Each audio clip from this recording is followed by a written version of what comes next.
जयतु संस्कृतम बच्चों, कैसे हो आप सब। आशा करती हूँ आप सब स्वस्थ होंगे, मस्त होंगे, खुश होंगे। चलिए, आज हमारी हाफ ईयरली एग्ज़ाम की ये लास्ट वीडियो है और हमारा सिलेबस कंप्लीट। कक्षा 6 सीबीएसई पैटर्न, बुक का नाम संस्कृत मंजरी। जिस भी स्कूल में ये बुक लगी हुई है उसका मैंने आज हाफ ईयरली का पूरा सिलेबस करा दिया है। ठीक है, बस अब आपको रिवीजन करना, पढ़ना ही बाकी है। आज मैं ये कंप्लीट करा लूँगी आपको पार्ट 7 का अभ्यास कार्य। ठीक है, कल की वीडियो में हमने पढ़ा था पार्ट 7 अधिकरण कारक, और अधिकरण कारक वाला चैप्टर हमने बहुत अच्छे से समझ लिया था।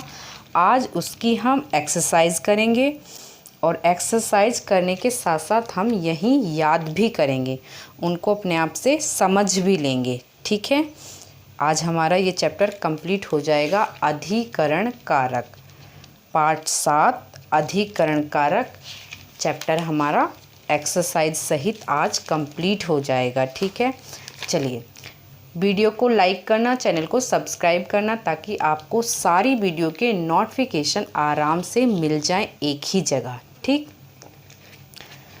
पहला प्रश्न है आपका रिक्त स्थान।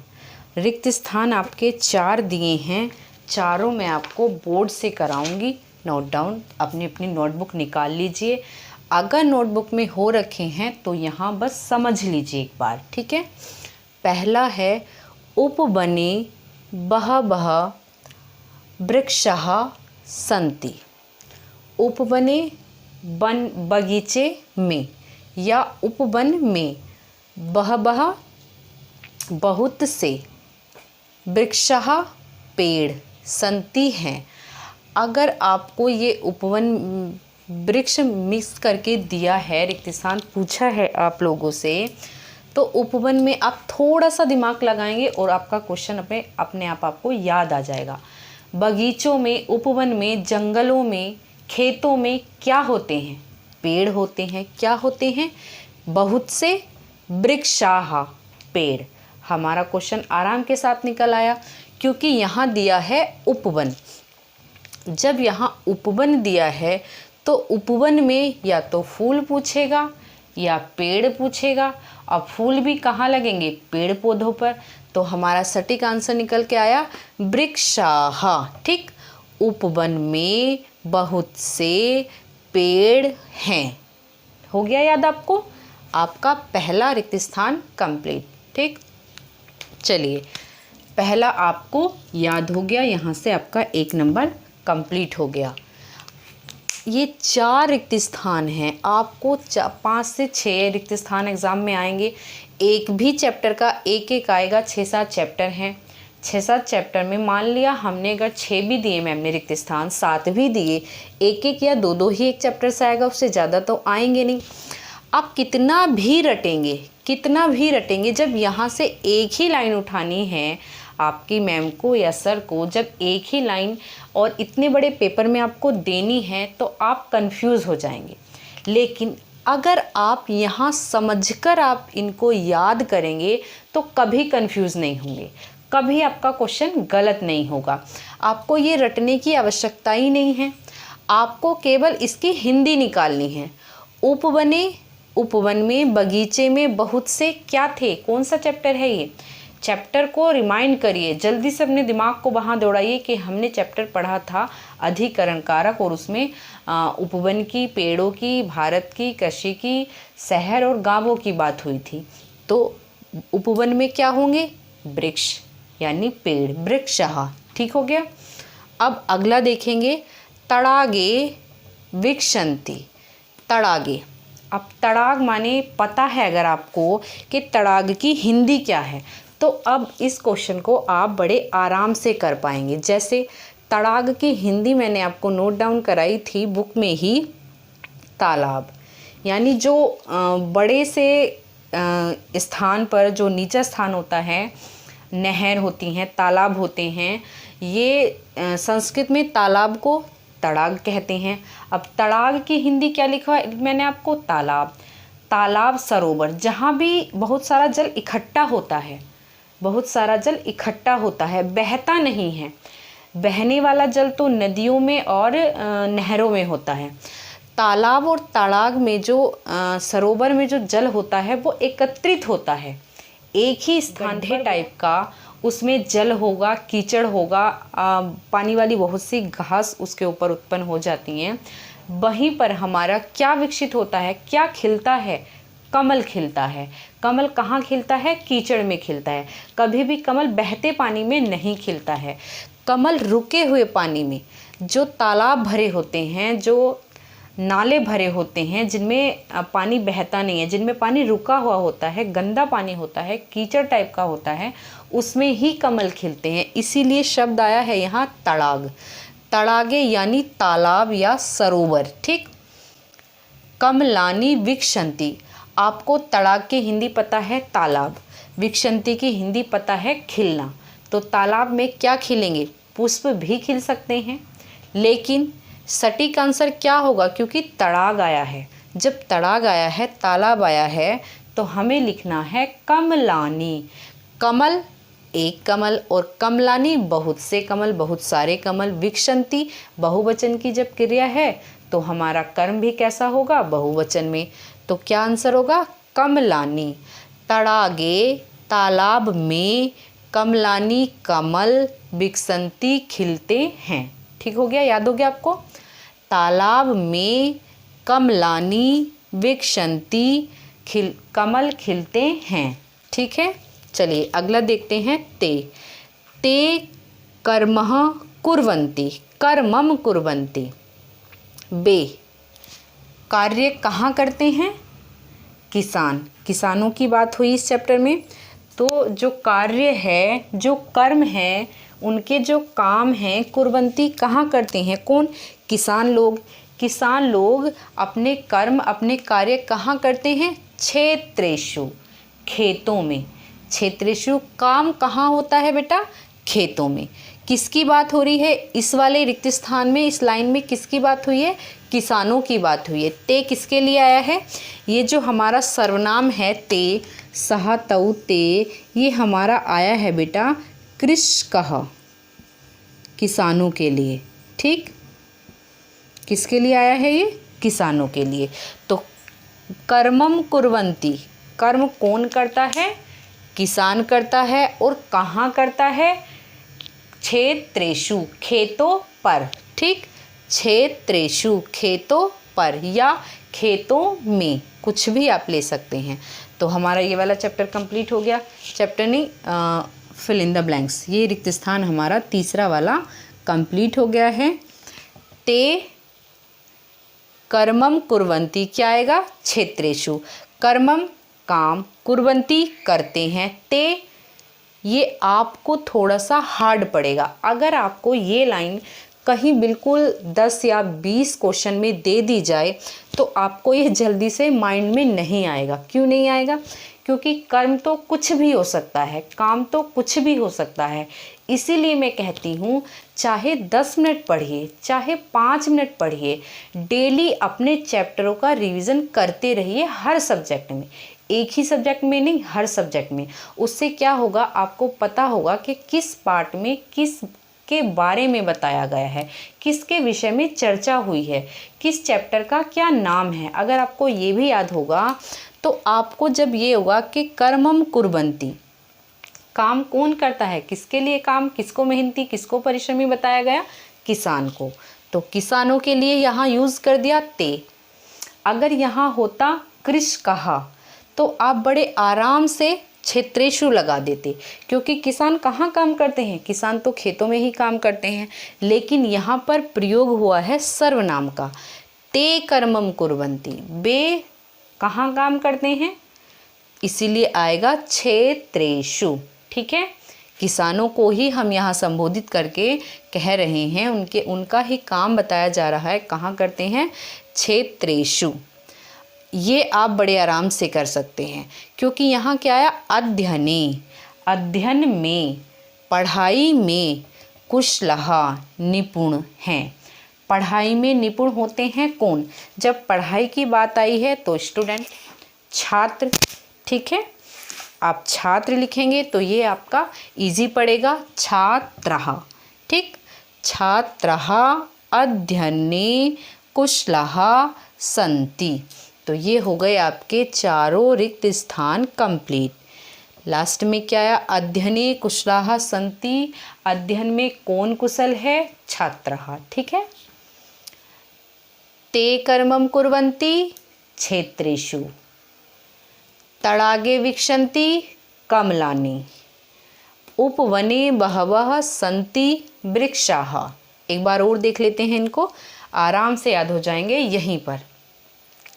उपवने बगीचे में बहुत से वृक्षाः पेड़ सन्ति हैं। ठीक, तडागे तालाब में कमलानि कमल विक्षन्ति खिलते हैं। ते कर्मं कुर्वन्ति ते छात्रेषु वे खेतों पर काम करते हैं या खेतों में काम करते हैं। छात्राः अध्ययने कुशलाः सन्ति, छात्र पढ़ाई में कुशल हैं। चलिए, रिक्त स्थान हमारे कंप्लीट हो गए। अब अगला देखते हैं, अगला क्या है, निम्नलिखित प्रश्नों के उत्तर दीजिए। ठीक है, 4 आपके प्रश्न हैं, चलिए जल्दी से हम देख लेते हैं। चलिए अब कर लेते हैं हम प्रश्न। अगला है हमारा प्रश्न, निम्नलिखित प्रश्नों के उत्तर दीजिए। ठीक है, पहला प्रश्न है, ग्रामेषु कहा बसंती। ये बहुत इजी प्रश्न है, बहुत सरल प्रश्न है, सबके आंसर आपको आते हैं, आप आराम से कर लेंगे।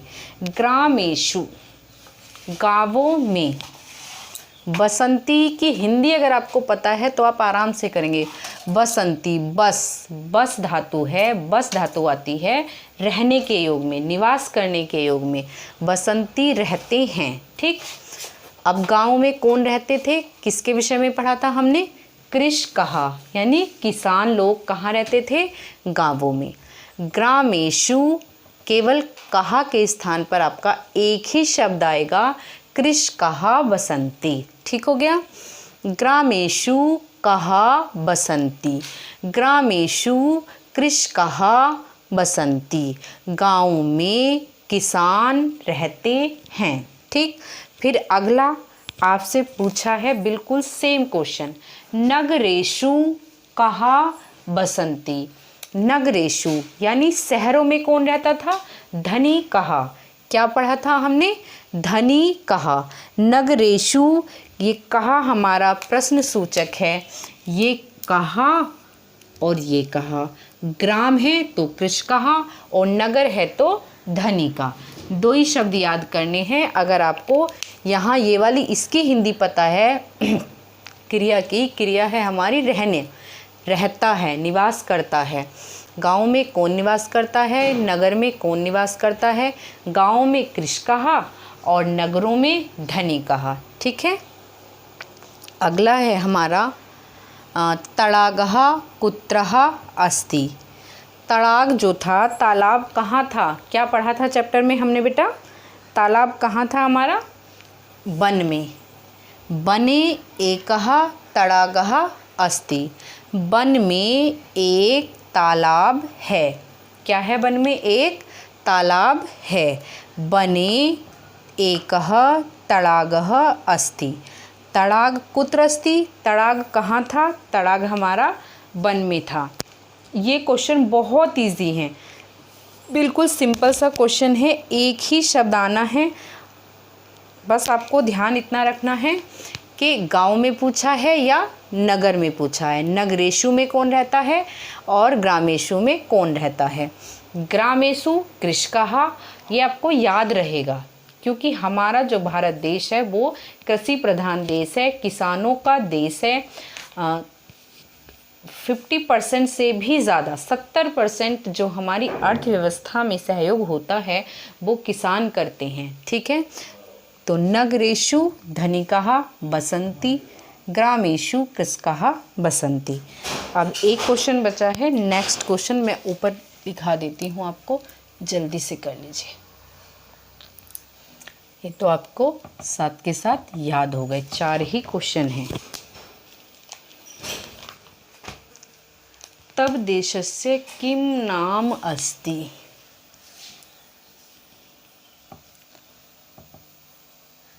तब देशस्य नाम किम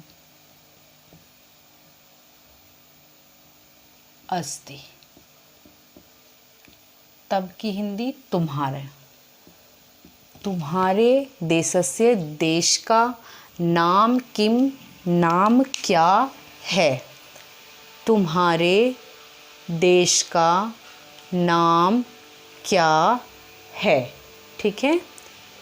तब देशस्य नाम किम अस्ति। तुम्हारे देश का नाम क्या है। ये आपको आराम से आएगा क्वेश्चन, पहली ही लाइन में है। ठीक है। उत्तर नंबर 4। तब की जगह क्या आएगा, हमारे, क्योंकि हम बता रहे हैं। अस्माकम। अस्माकम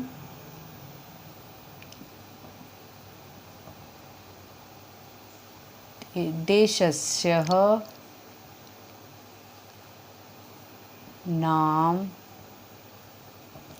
थोड़ा बड़ा बड़ा लिखते हैं। तब माने तुम्हारे देशस्य देश का नाम क्या है। अब हम बताएंगे तो लिखेंगे हमारे। हमारे की संस्कृत है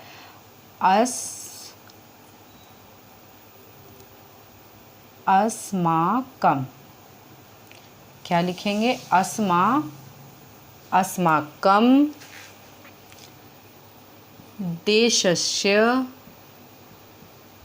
अस्माकम देशस्य नाम, क्या नाम है हमारे देश का, भारत देशः। क्या लिखेंगे, भारत देशः। भारत देशः नाम अस्ति। ठीक हो गया।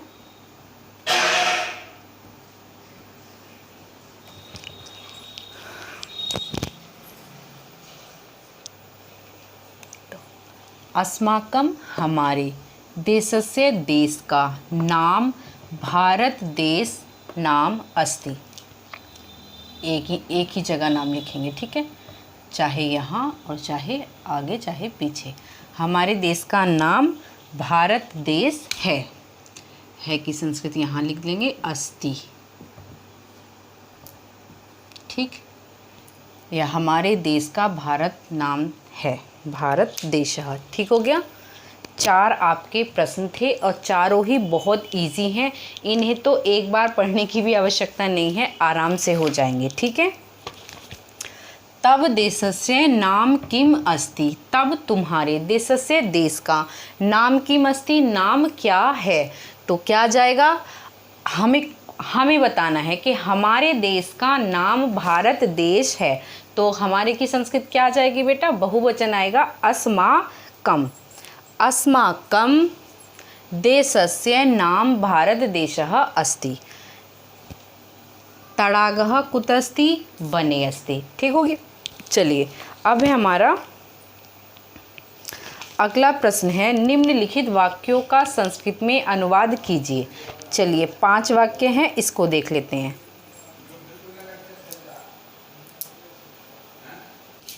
चलिए, अगला है हमारा संस्कृत में अनुवाद। हिंदी से हमें क्या बनानी है, संस्कृत बनानी है। 5 अनुवाद करने हैं और ये सब चैप्टर में से ही दिए हैं आपके। ठीक है। चलिए, पहला है भारत देश हमारी जन्मभूमि है, पहली ही लाइन चैप्टर की दी है जिसकी हमें हिंदी बनानी है। आप अपनी बुक को ओपन करके बड़े आराम से देख सकते हैं। जैसे मैंने आपको अर्थ बताया था वही हिंदी यहाँ लिखी है, बिल्कुल वही एज इट इज़ लाइन यहाँ नोट डाउन करके दी है। चलिए, भारत देशः हमारी अस्माकं जन्मभूमि है अस्ति। ठीक है कि संस्कृत अस्ति, जन्मभूमि ऐसे ही आ जाएगा, हमारी की अस्माकम, और देश भी हमारा करता है क्योंकि ये प्रथमा में है ये भी, और ये हमारी अस्माकम, हमारी की संस्कृत अस्माकम हो गई। ठीक है, पहला हमारा भारत देशः अस्माकं जन्मभूमि अस्ति। ठीक, दूसरा है भारतीयों में किसान प्रमुख हैं। दूसरा अनुवाद है हमारा भारतीयों में, तो सप्तमी व्यक्ति बहुवचन, क्योंकि भारतीयों बहुत सारे भारतीय हैं तो बहुवचन। सप्तमी व्यक्ति बहुवचन क्या रूप बनेगा? भारतीयेषु, किसान की कृषकाः, प्रमुख की प्रमुखा सन्ति। ठीक, भारतीयेषु कृषकाः प्रमुखः सन्ति, भारतीयों में किसान प्रमुख हैं। अगला है वृक्षों पर पक्षी तथा फूलों पर भौरे बैठते हैं। वृक्षों पर, तो वृक्षों पर सप्तमी विभक्ति का चिन्ह है तो क्या लगाएंगे? वृक्षेषु, पक्षी की खगाः, फूलों की पुष्पेषु, भौरों की भ्रमराः तिष्ठन्ति। ठीक, यहाँ आ जाएगा च। वृक्षेषु खगाः पुष्पेषु च भ्रमरा तिष्ठन्ति। ठीक,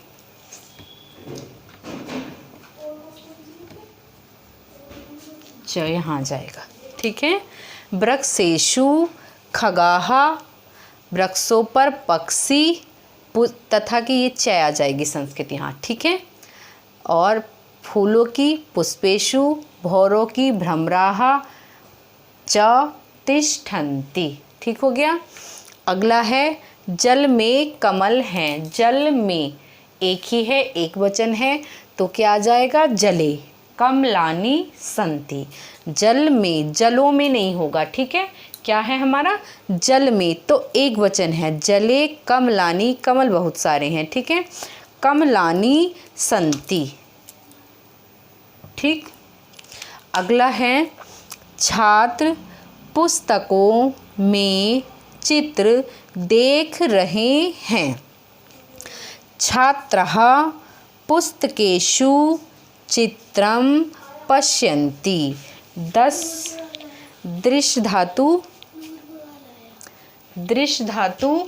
देखने के योग में है। दृश्य धातु का मतलब अर्थ होता है देखना, और रूप चलते हैं उसके पश्यति, पश्यतः, पश्यन्ति। यहाँ हमारा बहुवचन है छात्र, और पुस्तक में भी बहुवचन है तो यहाँ आ जाएगा हमारा बहुवचन। ठीक है, तो छात्रः पुस्तकेषु चित्रं पश्यन्ति, छात्र पुस्तकों में चित्र देख रहे हैं। तो ये हमारे पांचों अनुवाद कंप्लीट हो गए हैं। बिल्कुल इजी थे, कुछ भी इसमें हार्ड नहीं था। केवल हमें सप्तमी विभक्ति का प्रयोग करना था, एक वचन और बहुवचन का।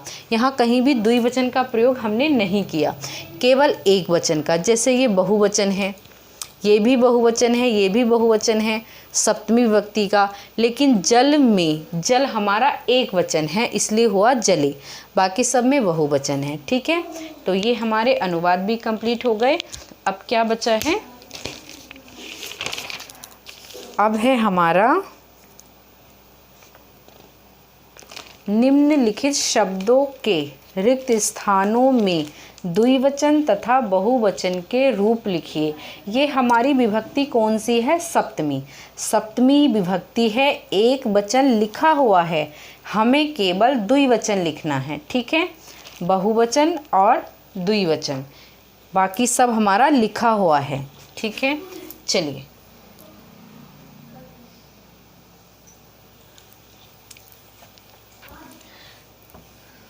आपको हर चैप्टर में व्याकरण का ये वाला वर्क जरूर मिला है कि इस धातु का बहुवचन लिखिए, राम के रूप लिखिए, रमा के चतुर्थी विभक्ति के लिखिए, तृतीय विभक्ति के लिखिए, पंचमी विभक्ति के लिखिए।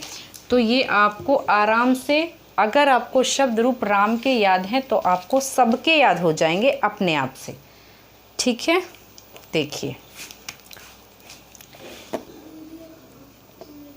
एक वचन, एक वचन तो बेटा दिया है आपको बुक में। ठीक, हमें द्विवचन लिखना है।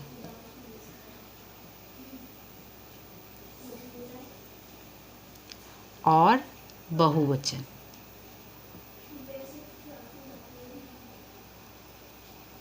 और ये विभक्ति कौन सी है? सप्तमी।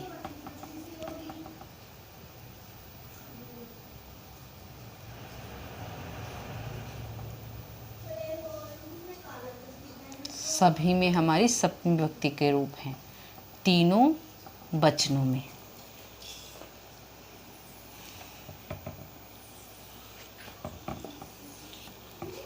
ठीक है, चलिए पहला दिया है जने।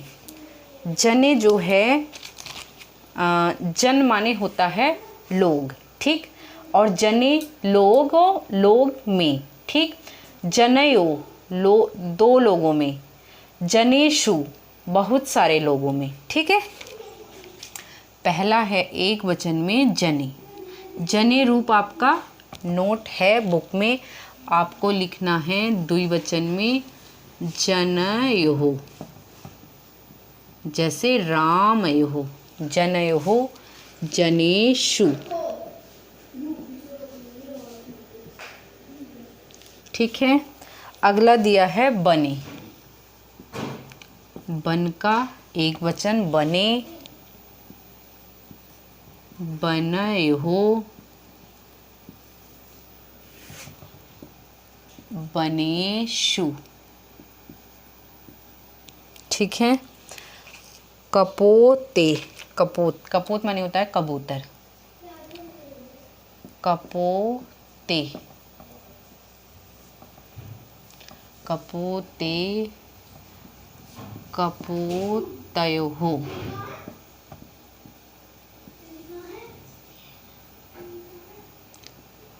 कपोतेषु।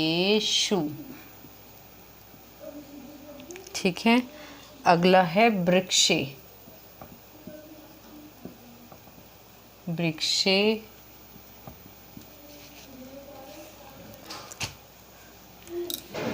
वृक्षयोः।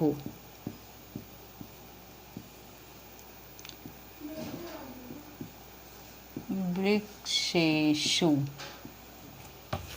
फिर है कूपे।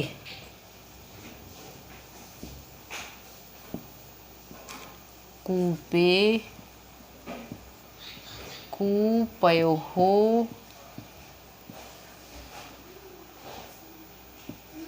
कूपेषु। ठीक है, अगला है ग्रामे। ग्रामे, ग्रामेषु। ग्रामे नहीं, ये तो बहुवचन हो गया यहाँ। ग्रामयोः,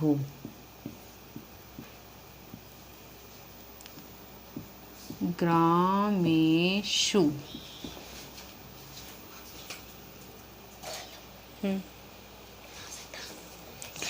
ग्रामेषु कमले,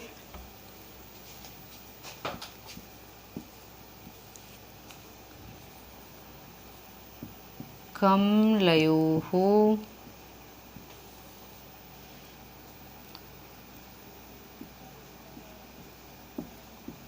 कमलेषु। अगला है पुष्पे। पुष्पे, पुष्पे के बाद है हमारा क्षेत्रे। पुष्पयोः, क्षेत्रयोः।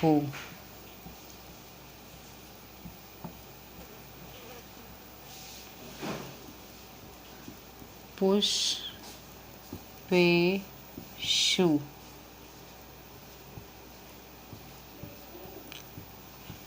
क्षेत्रेषु।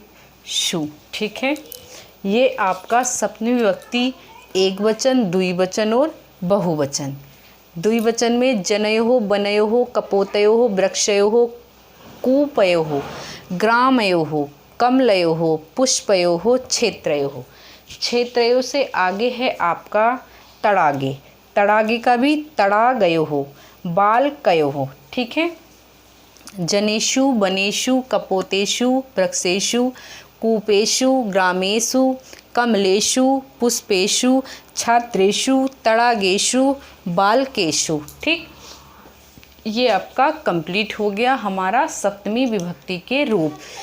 11-12 शब्द हमने बना लिए, लेकिन सब राम के अकॉर्डिंग ही चले हैं, इसलिए अगर हमें राम के याद हैं तो हम ऐसे कितने ही शब्द बना सकते हैं, और एक याद करेंगे हजारों हम बना करके लिख सकते हैं। इसलिए एक याद करिए अच्छे से, उसे ही समय दीजिए, उसे ही समझिए, बाकी के तो अपने आप बन जाएंगे। ठीक है, चलिए आज हमारा हाफ ईयरली तक का कोर्स 6 का CBSE पैटर्न मैंने बुक कंप्लीट कर ली है। चलिए अब मैं आपकी CBSE पैटर्न की 7th वाली बुक चलाऊंगी। ठीक है, वो भी संस्कृत मंजरी है 7th क्लास की। उसका मुझे हाफ ईयरली का सिलेबस कंप्लीट कराना है आपका हाफ ईयरली एग्ज़ाम से पहले। चलिए वीडियो को लाइक करिए, सब्सक्राइब करिए, और बाकी जो भी दिक्कत हो, परेशानी हो, कमेंट्स करिए। कुछ और पूछना हो तब भी कमेंट्स कर सकते हैं। चलिए आज के लिए इतना ही। जयतु संस्कृतम।